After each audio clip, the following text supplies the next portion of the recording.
ስለ ፊለር ማወቅ ያለባችሁ 5 ነገሮች። ሶስተኛ ማወቅ ያለባችሁ ብዙ አይነት የፊለር አይነቶች አሉ። ብዙ ጊዜ ኮመንሊ የምንጠቀመው ግን ሃይሉሮኒክ አሲድ ፊለር ነው የምንጠቀመው። ይህ ሃይሉሮኒክ አሲድ ኖርማሊ በሰውነታችን ውስጥ የሚገኝ ንጥረ ነገር ነው።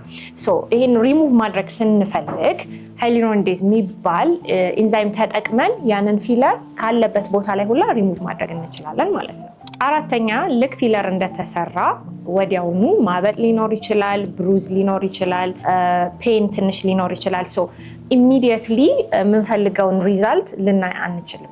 ስዌሊንጉ እስኪቀንስ ድረስ መጠበቅ ይኖርብናል ማለት ነው፣ ትክክለኛው ሪዛልት እስክናይ ድረስ። አምስተኛ ፊለር ሜዲካል ፕሮሲጀር ነው። ኮመን ባይሆንም የራሱ የሆነ ከበድ ያሉ ኮምፕሊኬሽንስ ሊኖሩት ይችላሉ።